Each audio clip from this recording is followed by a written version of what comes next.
वक्त हो चला है हमारे खास शो मेरा धर्म मेरा ईमान का। क्या आप आपका कोई धर्म बता सकते हैं? क्या सामाजिक बुराइयों को धर्म के धागे से बांधा जा सकता है? क्या किसी मुजरिम को केवल इसलिए सजा ना दी जाए कि वो किसी धर्म विशेष से ताल्लुक रखता है? अगर इन सब का जवाब ना में है तो फिर असद के एनकाउंटर पर मजहबी सवाल क्यों उठाए जा रहे हैं? कानूनी गोली से हुए एनकाउंटर को मजहबी रंग में क्यों रंगा जा रहा है? जिस उमेश पाल को असद ने गोली मारी थी वो हिंदू थे। उमेश पाल हत्याकांड में जिस सरकारी सिपाही ने अपनी शहादत दी वो भी हिंदू थे। तो क्या अब कानून अपराध को छोड़कर बहस हिंदू और मुसलमान की होनी चाहिए या फिर अपराध को कानून के नजरिए से देखा जाएगा?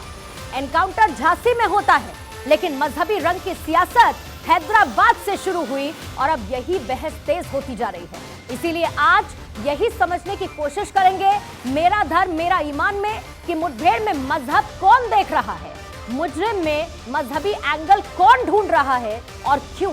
देश में हर एनकाउंटर को संदेह की नजरों से देखा ही जाता है। वो ठीक है क्योंकि मुजरिम का भी अपना मानवाधिकार होता है, लेकिन एनकाउंटर में मजहबी तार कैसे ढूंढे जा सकते हैं? और उससे भी बड़ा सवाल यह है कि केवल एक ही समुदाय के लोगों के एनकाउंटर पर समाज में उबाल क्यों आता है? बात करेंगे इसी पर, लेकिन उससे पहले ये रिपोर्ट आप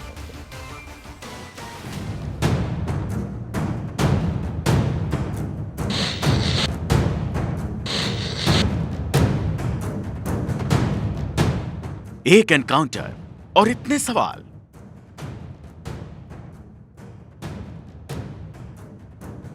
मुठभेड़ में मजहब किसकी है ये तकरार?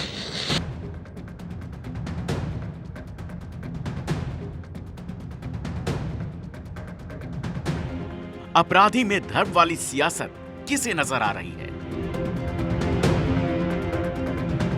2024 में चुनाव है, क्या इसलिए एनकाउंटर पर बवाल है?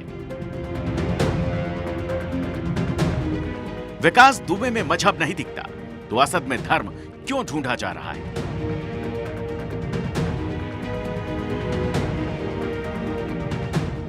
क्या कोई मजहब यह सिखाता है कि किसी इंसान की जान केवल अदावत में ले ली जाए? जुनैद और नसीर को जिसने मारा तुम उसका भी एनकाउंटर करोगे? नहीं करोगे तुम। इसलिए नहीं करोगे क्योंकि तुम मजहब के नाम पर एनकाउंटर चलते हो। मारो जुनैद और नसीर के कातिलों को। नहीं मारोगे, अब तक एक पकड़ा गया, 9 गायब। क्या कोई मजहब यह सिखाता है कि इंसान को इसलिए मार दो क्योंकि आपको डर की सल्तनत कायम करनी है?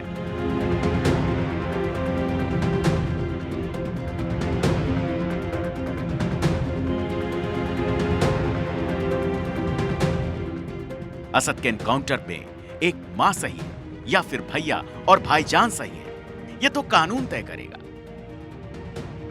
क्या मनोबल गिरेगा? पुलिस के लोग खुद कर रहे हैं। क्या पुलिस के लोग भाग नहीं रहा? आईपीएस क्या भगोड़ा नहीं था? क्या आईपीएस पे इल्जाम इस बात के नहीं लगे कि आईजीएफ उत्तर प्रदेश से भागा हुआ था? आखिरकार कौन है? कुछ अधिकारी अच्छा काम करना चाहते हैं लेकिन अच्छे अधिकारियों को ये सरकार काम नहीं करने दे रही है। खौफ का ये जनाजा क्या चुनावी तकाजा है? ये भी कानून तय करेगा। क्रिमिनल्स को सख्त से सख्त सजा मिलनी चाहिए, लेकिन बड़ा सवाल है सजा कौन देगा? पुलिस देगी या अदालत देगी? उत्तर प्रदेश के मुख्यमंत्री ने जब असेंबली के अंदर कहा था कि मैं मिट्टी में मिला दूंगा, उसी दिन ये यकीन हो गया था कि ये एनकाउंटर होगा और निश्चित तौर से ये फेक एनकाउंटर है। लेकिन उससे पहले ओवैसी से लेकर अखिलेश तक के जुबान से निकले बयान आखिर अपराध के एनकाउंटर पर सवाल क्यों खड़ा कर रहे हैं? जहां लगातार जब से सरकार आई है फेक एनकाउंटर करा रही है। समाजवादी पार्टी ने शुरू से बात कही थी और जो ये एनकाउंटर अब हुआ है कल, इससे बात प्रमाणित हो गई। समाजवादी पार्टी बात कह रही थी कि सरकार लगातार फेक एनकाउंटर करवा रही है, उस पर एक तरह का धक्का लगाने का काम। और मैं समझती हूँ अगर कोई अपराधी है तो एक व्यवस्था है इस देश में। उन व्यवस्थाओं को अगर नहीं मानेंगे तो हम क्या समाज के सामने एग्जाम्पल सेट करेंगे? शायद ये शोर राजनीतिक हो, चुनावी हो, स्वार्थ से भरा हुआ हो, लेकिन इस शोर ने, इस हल्ले ने ये तो बता दिया कि अपराधी के नाम पर, जुर्म के नाम पर, एनकाउंटर के नाम पर क्रिमिनल को मार गिराने के नाम पर भी देश में मजहबी लकीरें गाढ़ी की जाती रही हैं।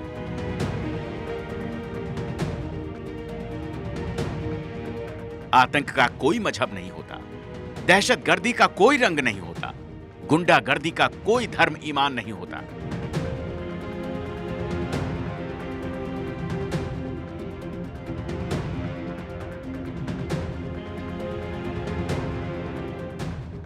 फिर कोई धार्मिक प्रोपेगेंडा फैलाने के लिए ये क्यों नहीं समझता कि कोई भी हिंदुस्तान में दहशतगर्दी का उद्योग फैलाएगा तो उसे जान हथेली पर तो लेनी ही पड़ेगी, और कब उसकी हथेली हाथ से अलग कर दी जाए, जान चली जाए, ये केवल बस वक्त का तकाजा भर रह जाएगा।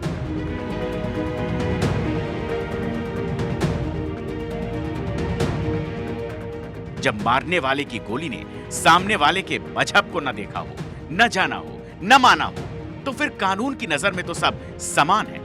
फिर कानून के तमंचे से अपराध के सीने को फाड़ने वाली गोली जब निकलती है तो मजहब क्यों देखे? लेकिन साहब, ये तो राजनीति का हिस्सा है, जहां एक बात जब निकलेगी तो काफी दूर तलक जाएगी। Bureau report, Bharat 24। तो क्या गुंडागर्दी का भी कोई धर्म ईमान होता है? आज मेरा धर्म मेरा ईमान में इसी को समझने की कोशिश करेंगे। मौलाना शमून कासमी साहब इस वक्त हमारे साथ मौजूद हैं। आप इस्लामिक स्कॉलर हैं, स्वागत करती हूं कासमी साहब आपका।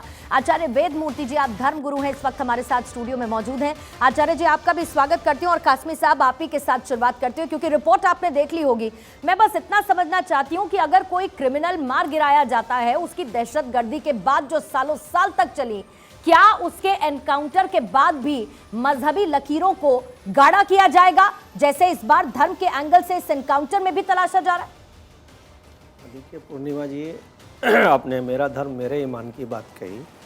इतना बढ़िया ये टॉपिक है, और टॉपिक नहीं, एक संविधान है कि सारे संसार को उस मालिक के कायनात ने एक नर और नारी से पैदा किया। हमारे दूध और खून के रिश्ते हैं, और निसंदेह हमारा मालिक भी एक है। अब सवाल ये पैदा होता है कि हमें अच्छे कर्मों के लिए भेजा है, और बुरे कर्म हम करेंगे अगर, तो जैसे कहा ना कि कोई देखे ना देखे पर खुदा तो देखता होगा। ये पिछले ज़माने के जो हमारे गीत हुआ करते थे, जो संगीतकार थे, वो भी एक मैसेज दिया करते थे और कहते थे कि कुआं खोदने वाले के सामने कुआं, चाह कुंदर चाह पेश, यानी कुआं खोदने वाले के सामने कुआं है। मैं समझता हूँ कि जो धर्मों को अगर पढ़ लिया जाता, उन पर अमल किया जाता, तो कोई किसी को नुकसान न पहुंचाता। धर्म तो ये है कि घर से मस्जिद है ज़रा दूर, चलो यूं कर लें, किसी रोते हुए बच्चे को हंसाया जाए। यानी धर्म की डेफिनेशन ये है मैं ये कहता हूं कि तमाम धर्मों का सार एक ही है। एको ब्रह्म द्वितीय नास्ते, नेहना नास्ते किंचन, वादौला शरीक, वन गॉड विदाउट सेकंड, अव्वल अल्लाह नूर उपाय, कुदरत के सब बंदे, एक ही नूर से सब जग उपजे, कौन भले कौन मंदे। तो पूर्णिमा जी, मैं कहना चाहता हूं कि जिन लोगों ने धर्म का पालन ही नहीं किया, धर्म तो तमाम शोषण के खिलाफ है, जुल्म के खिलाफ है, वो तो किसी के साथ ज्यादती नहीं चाहता, वो तो इंसाफ की बात करता है। लेकिन कासमी साहब, आपने जो बात की एक इस्लामिक स्कॉलर होने के नाते, लेकिन क्या धर्म के ठेकेदार जो बने इस वक्त बैठे हुए हैं, क्या वो इसमें से किसी भी एक बात का पालन कर रहे हैं? एनकाउंटर होता है झांसी में और उसकी मजहबी आवाज निकलती है हैदराबाद से, और वैसी साहब कहते हैं कि क्योंकि इसका धर्म ये था इसीलिए इसका एनकाउंटर कर दिया गया, इसको गोली मार दी गई। अब इस हिसाब से बात होगी क्या? नहीं, देखिए ये भी देखना चाहिए कि जिसका पहले मर्डर हुआ उसका भी धर्म क्या था। अगर आप धर्मों की बात करते हैं तो दोनों में सिमिलरिटी देखनी चाहिए। और मैं तो एक बात ये नहीं, मैं ओवैसी साहब की बात कर रहा हूं। ओवैसी साहब मुस्लिम धर्म को नहीं समझते, इस्लाम उन्होंने पढ़ा नहीं क्या?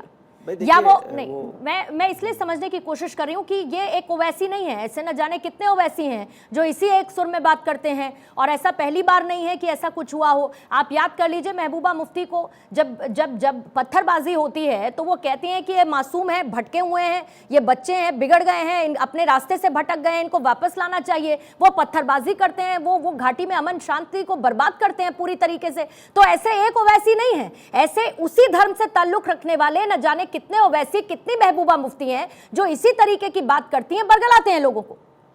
हाँ, देखिए मैं वही बात कहना चाहता हूं कि देखिए हम अब से 75 साल पहले हम लोग यहाँ एक गुलाम थे, यानी स्वतंत्र नहीं थे। आज ये स्वतंत्रता हमारे बुजुर्गों ने, हमारे बड़ों ने, हिंदू और मुसलमानों ने, सिख और ईसाइयों ने मिलकर के इसे अंजाम दिया। अभी हम 8 तारीख को हमारे भगत सिंह जी का बलिदान दिवस, जो उन्होंने हमारे लिए, उन लोगों ने, पूरे लोगों ने कुर्बानियां दी, उस देश को आजाद करा दिया। भाई हम ये कहना चाहते हैं कि आप पॉजिटिव एस्पेक्ट की बात करते हैं। पूर्णिमा, नहीं मैं सर, वही बात कर रहा मैं हूं। ये कह रही हूं कि आपने जितनी बातें की, मुझे वो 100% बातें अच्छी लगती हैं, लेकिन अगर आचार्य वेद मूर्ति ये 100% बात ऐसी सब जगह से निकले, अगर एक अपराधी को अपराध की नजर से देखा जाए, उसका मानवाधिकार है। अगर सवाल उठता है एनकाउंटर पे, मैं उसको भी जायज मान लेती हूं आचार्य जी, उसकी जांच की आप आवाज उठाना चाहते हैं, आप जांच की आवाज उठाइए, लेकिन उसमें धर्म का, उसमें वो मजहबी रंग देने की कोशिश इन सियासतदानों से कैसे बचाया जाएगा देश को फिर?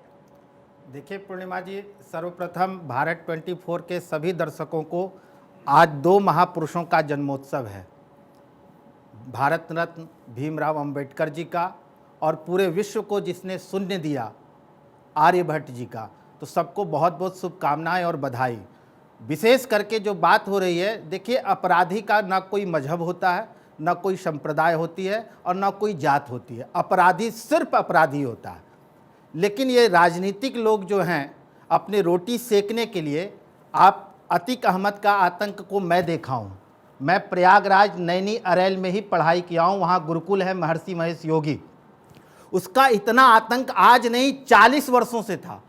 और यहाँ तक कि हमने वहाँ देखा कि एक इंस्पेक्टर शैलेंद्र सिंह थे, कोर्ट में अतीक अहमद के आदमी ने उनके वर्दी पे थूक दिया, उससे बर्दाश्त नहीं हुई, उसने तुरंत पिस्टल निकाला और वो उसने ठोक दिया। आज तक उस बेचारे की बेल नहीं हो पाई है। उसका बच्चा जो है दर दर भटक रहा है, उसको पढ़ाई के लिए, शिक्षा के लिए पैसे नहीं है। इस तरह का आतंक जो था, आज आतंक में लोग मजहब देख रहे हैं, धर्म देख रहे हैं। विकास दुबे का क्या मजहब था? आतंक तो तब भी नहीं पनपना चाहिए था, लेकिन ये पनपा क्यों? क्योंकि वहां की तब की सरकारों को सूट करता होगा शायद, इसीलिए उनको फायदा होता होगा। लेकिन मैं कहती हूं कि आज अतीक अहमद के बेटे का एनकाउंटर होता है, वो भी कब? जब वो फायरिंग करता है पुलिस पर। पुलिस अपने डिफेंस में गोली चलाती है। क्या करना चाहिए? छाती खोल के पुलिस को खड़ा हो जाना चाहिए कि आओ तुम भी मुझे गोली मार दो। इससे पहले उमेश पाल की हत्या होती है, उसके साथ जो गनर्स मौजूद थे वो शहादत को प्राप्त कर लेते हैं। लेकिन ऐसे में क्या होगा फिर,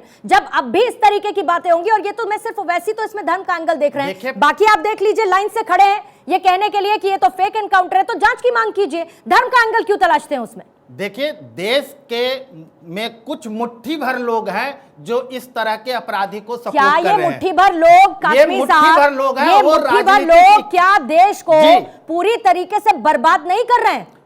आज देखिए ना, लोगों का आज देखा जाए तो प्रेरणा स्रोत कौन होना चाहिए? आर्यभट्ट होना चाहिए, भीमराव अंबेडकर होना चाहिए। लेकिन आजकल के मुट्ठी भर के लोग, ये देखिए मेन ये जो उन्माद जो फैलता है ना, और इस तरह की जो बातें जो हैदराबाद से बोली जा रही है, 2 तरह का कुरान है, एक मुल्ला कुरान है और एक अल्लाह कुरान है। आज के जो मुसलमान हैं वो अल्लाह कुरान को पढ़ना छोड़ दिए हैं। मुल्ला कुरान को पढ़ने के कारण इस तरह के अपराधियों को सपोर्ट करने के लिए उसमें बताया गया है जो पीएफआई कर रही है, और उसी के विचारधारा पे मुट्ठी भर मुसलमान जो है वो चल रहे हैं। और किसी को कोई आपत्ति नहीं है, अपराधी तो अपराधी होता है। बेस मुट्ठी भर लोग जो राजनीति करना चाहते हैं, क्योंकि अतीक अहमद उसका दाहिना हाथ था कुछ राजनेताओं का, आज उसके साथ इस तरह का हश्र हो रहा है, उसके जो वोटर है वो खिसक रहे हैं। कौन आपत्ति जताएगा इसको लेकर? जिस मुल्ला कुरान की बात कर रहे हैं आचार्य जी, क्या उसको लेकर कोई आपत्ति जताएगा? कोई ये कहेगा कि क्या कर रहे हो मुसलमानों के साथ?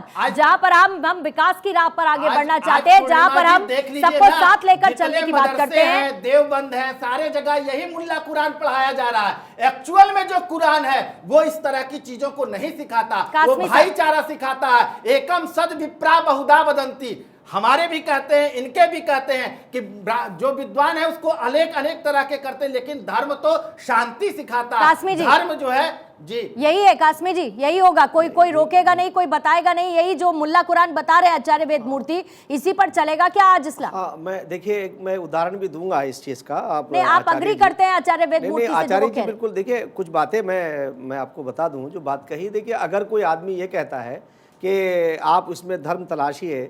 जुल्म करने वाला तो जुल्म करने वाला है, कातिल तो कातिल है, उसका कोई धर्म नहीं होता। और धर्म अगर वो मानता तो वो तो कत्ल ही नहीं करता। कासमी साहब, मैं ये बात, अतीक अहमद, मुख्तार अंसारी, आजम खान, यही सब नाम ज्यादा क्यों आ रहे हैं अपराधी में? इस तरह के ही कैसे अंडरवर्ल्ड बन रहे हैं? अब देखिए, जैसे मिसाल के तौर से पूर्णिमा जी, स्वामी जी, मैं अभी मैंने बहुत अध्ययन किया बड़ी गहराई से कि कल इसके क्या परिणाम होंगे। अभी हमारे उत्तराखंड के मुख्यमंत्री श्री पुष्कर सिंह धामी जी ने एक अभियान चलाया, कहें का कि लोग क्या करते हैं कि कहीं जमीन देखी कीमती और वहां एक मजार बना दिया। अब उसे मजार बनाने के बाद मैं वही बात कहना चाह रहा हूँ, अब उसमें आप देखिए, थे नहीं, उसमें लेकिन उस पर हमने चर्चा की कि बाकायदा लिस्ट जारी करके बता दिया कि कहां की भूमि में ये मजारें तैयार की गई हैं। अगर इसमें तो हमने मुसलमानों से एक बात कही, लेकिन मैं पूर्णिमा जी, एक मिनट स्वामी जी पूरी कर दूंगा, मैंने एक मिनट पूर्णिमा जी उसे पूरी कर दूं ताकि वो, आप उसमें देखिए, हमने एक बात ये कही कि भाई ये मुसलमानों के खिलाफ नहीं है, बल्कि ये उन लोगों के खिलाफ है जो कीमती जमीनों पर ऐसे ही प्रोफेशनल तौर से वो मजार बना लिए। भाई मजार के बनाने की आवश्यकता नहीं है और उसका इतिहास देखा जाए, और दूसरे के कब्रिस्तान होते हैं, तो इसलिए मैंने कहा कि हम पुष्कर सिंह धामी जी के साथ हैं इसमें। मैंने तो सीधे सीधे ये कह दिया था कि ये जो मजार बनाई जाती है ये सीधे सीधे धंधे का स्रोत है और कुछ नहीं है, ये जमीन पर कब्जा करने का स्रोत है और ये कुछ नहीं है। और इस पर अच्छी खासी एक लंबी चर्चा हो चुकी है, लेकिन आज उस मजहबी रंग को तलाशने पर हम चर्चा करें, इसलिए मैं चाहूंगी कि हम उसी पर सीमित रहें तो अच्छा होगा। जी बिल्कुल, मैं एक बड़ी खबर इस वक्त, क्योंकि हम असद का ही उसको लेकर ही चर्चा कर रहे हैं, अभी अतीक अहमद और अशरफ को लेकर एक बड़ी खबर आई है, जल्दी से वो ब्रेकिंग न्यूज बता देते हैं। अतीक और अशरफ के हथियारों की बरामदगी को लेकर इस वक्त तलाशी अभियान चल रहा है और पुलिस 7 जगहों पर छापेमार कार्रवाई कर रही है। दोनों को लेकर जगह जगह छापेमारी की जा रही है। अतीक को लेकर अभी फतेहपुर रवाना हो चुकी है पुलिस। देखिए, आपको ये जानकारी दे दूं कि आज अतीक अहमद से 2 राउंड की पूछताछ हुई है, और क्योंकि उमेश पाल हत्याकांड मामले में जो पूछताछ हो रही थी वो खत्म हो चुके हैं, और ये भी तय बात है कि जो 8 घंटे की पूछताछ चली है उसके बाद ऐसे बहुत सारे लीड्स मिले होंगे, और अब जगह जगह ये तलाशी अभियान चलाया जा रहा है, क्योंकि पुलिस की एक कोशिश होगी कि पूछताछ में तमाम लीड्स इकट्ठा करे और उसके बाद सबूत इकट्ठा की जाए, ताकि इस उमेश पाल हत्याकांड मामले में अपनी चार्जशीट को पुख्ता तौर पर सबूतों के साथ पुलिस सामने रख सके। इसीलिए ये खबर अभी अभी आई है कि दोनों को लेकर जगह जगह तलाशी अभियान चलाया जा रहा है और फतेहपुर रवाना हुई है अभी पुलिस अतीक को लेकर। इस पर और ज्यादा जानकारी सामने आएगी, लेकिन ये बहुत महत्वपूर्ण है। महत्वपूर्ण इसीलिए क्योंकि बहुत सारी जानकारी दोनों से जुटाई जानी है, अतीक अहमद से भी, अशरफ से भी, न सिर्फ उमेश पाल हत्याकांड को लेकर बल्कि दोनों की, क्योंकि संलिप्तता बहुत सारे अपराधों में रही है, बहुत सारे मामले हैं, ऐसे में पुलिस को बहुत महत्वपूर्ण जानकारी मिल सकती है। जो अतीक और अशरफ से पूछताछ हो रही थी वो पूछताछ अब खत्म हो चुकी है। एटीएस ने दोनों से करीब 8 घंटे की पूछताछ की है। अतीक को लेकर अभी फतेहपुर रवाना हो चुकी है पुलिस। अतीक से इनफैक्ट पाकिस्तान कनेक्शन को लेकर भी सवाल जवाब किए गए हैं, और अभी जो उनके हथियारों को लेकर जो जानकारी पुलिस को मिली है, अभी उन्हीं हथियारों की बरामदगी को लेकर छापेमार कार्रवाई पुलिस की तरफ से की जा रही है। इसके साथ साथ मुझे जानकारी यह भी मिल रही है कि अतीक के ऐसे 3 और करीबी हैं जिनको हिरासत में ले लिया गया है, यानी एक एक का शिकंजा कसा जा रहा है, और जो जानकारी आज सवालों के जवाब में मिली है उसके आधार पर पुलिस की कार्रवाई उमेश पाल हत्याकांड मामले में आगे बढ़ती हुई नजर आ रही है। 4 दिन की है पुलिस रिमांड, आज पहला दिन, 2 राउंड की पूछताछ, 8 घंटे तक सवाल जवाब किए गए, जिसके बाद अब दोनों को अलग अलग लोकेशंस पर ले जाकर ये छापेमार कार्रवाई की जा रही है, और फतेहपुर अभी अतीक अहमद को लेकर रवाना हुई है पुलिस। आज असद को लेकर भी बड़ा डेवलपमेंट ये हुआ, और उसके साथ जो शूटर था गुलाम, शव लेने के लिए कोई तैयार नहीं था। इसको लेकर बार बार कयास ये लगाए जा रहे थे कि शायद शाइस्ता सरेंडर करेगी, लेकिन अभी खबर ये मिल रही है कि शायद जब सुपुर्दे खाक किया जाएगा असद को, उस वक्त कोई मौजूद नहीं होगा। अतीक अहमद में काफी नाराजगी इस बात को लेकर नजर आई। जब उससे सवाल जवाब पूछे गए तो सोर्सेज ये भी बता रहे थे कि जब वो जवाब दे रहा था उसमें इस बात का गुस्सा, इस बात की बौखलाहट साफ नजर आ रही थी कि असद का एनकाउंटर हो गया है और वो उसके आखिरी समय में उसके साथ नहीं होगा। ये बड़ी खबर थी, और चर्चा पर हम वापस लौटते हैं, और स्वामी जी इसी के साथ शुरुआत करते हैं। पहले कासमी साहब अपनी बात पूरी कर लीजिए, उसके बाद में जाते हैं। हाँ, तो मैं यही कह रहा था कि देखिए, इन चीज़ों को अगर आप इस पे लगाते, आज हम सब, ये सरकार हमारी अपनी है, और हम भारतीयों की सरकार है। जैसे मैंने पहले कहा कि इस पे ये सारी शंकाएं नहीं करनी चाहिए। अब मान लीजिए, जैसे मैंने आपसे ये कह रहा था, आपने बड़ी डिटेल में बहस कर ली है, मगर उसमें दो लफ्ज़ इसलिए हमारे ज़रूरी हो जाते हैं कि ताकि लोगों में ये भ्रम पैदा ना करें कि ये कहीं हम उनका अपमान कर रहे हैं। जो हमारे संत, सूफी और संत थे, उनका एहतराम, उनकी इज्जत सब लोग करते हैं। तो इसलिए पुष्कर सिंह धामी जी ने जो अभियान चलाया है वो उनके खिलाफ है जिन्होंने लैंड के ऊपर कब्जा किया। ऐसे ही ये जो कुछ लोग कर रहे हैं, अगर कोई किसी को मारेगा तो भाई मारना किसी को भी नहीं चाहिए, कोई धर्म नहीं सिखाता है। अभी स्वामी जी ने बहुत अच्छी बात कही और ये सही बात है कि अगर कोई इस्लाम का नाम लेके, कुरान का नाम लेके कोई ऐसा अन्याय करता है तो मैं अनेकों बार ये कह चुका हूं उन लोगों से भी, आज उनकी आवाज धीमी पड़ी है। मैंने ये कई बार ये कहा है कि मोहम्मद साहब के नाम से जैश बनाना, उनके नाम से आतंकवादी संगठनों का नाम रखना, ये जायज ही नहीं है। आपके पास मैं ये जानती हूं कि मुझसे कई गुना ज्यादा उदाहरण होंगे कि धर्म के नाम पर, इस्लाम के नाम पर आजकल कुछ लोग कर क्या रहे हैं। और वो सिर्फ राजनेता नहीं कर रहे हैं, बल्कि ऐसे बहुत सारे मौलवी हैं, ऐसे बहुत सारे धर्म के रक्षक जो अपने आप को बताते हैं, वो ये काम कर रहे हैं। लेकिन आचार्य जी, मुझे ये बताइए कि अगर अभी जैसा कासमी साहब ने कहा कि सरकार हमारी है, तो विपक्ष का काम क्या है? विपक्ष का काम क्या है कि सरकार के हर एक एक्शन पर, और ये तो मैं कहती हूं पुलिसिया कार्रवाई थी इस मामले में, सरकार ने तो अपनी पॉलिटिकल विल दिखाई ना। सरकार की वो पॉलिटिकल विल का ही नतीजा है ना कि उत्तर प्रदेश में कानून व्यवस्था और जो गैंगस्टर्स हैं उनका खौफ कम हो रहा है। वरना आप तो खुद ही कह रहे हैं कि अतीक अहमद का क्या खौफ था, आपने अपनी आंखों से देखा। लेकिन विपक्ष क्या करेगा? पॉलिटिकली सिर्फ इस मुद्दे को भुनाएगा या सरकार के साथ और सरकार के एक्शंस में साथ खड़ा नजर आएगा? देखिए, विपक्ष के लिए तो वो इस समय जो है कुछ बचा ही नहीं उनके सामने, फैसला ऑन द स्पॉट हो गया। लेकिन जो असदुद्दीन ओवैसी जो है, जो जहर उगल रहा है एक अपराधी के लिए, वो क्या देश के मुसलमानों को क्या बनाना चाहता है? अतीक अहमद, मुख्तार अंसारी या आजम खान, यही जो बनाना चाहता है। इस तरह की विचारधारा, और वो महंत योगी आदित्यनाथ जी ने जो किया है कार्य, देश का 90% लोग सराहनीय कह रहे हैं कि बहुत अच्छा कार्य किया है। अगर ये कार्य पूरे देश में हो जाए तो आतंक इस तरह का खत्म हो जाए, इस तरह के अपराधी पनप ही नहीं पाएंगे। और देखिए, कुछ बुद्धिजीवी लोग जो है वो कह रहे हैं कि अच्छा ये पुलिसिया कार्रवाई हुआ, इसको जाकर के कोर्ट में होना चाहिए। तो मैं उनको बता दूं, 40 साल से उनके ऊपर केस चल रहा और 135 मुकदमे हैं, लेकिन आज तक एक भी मुकदमा में जो है इनको कोई सजा नहीं हुई।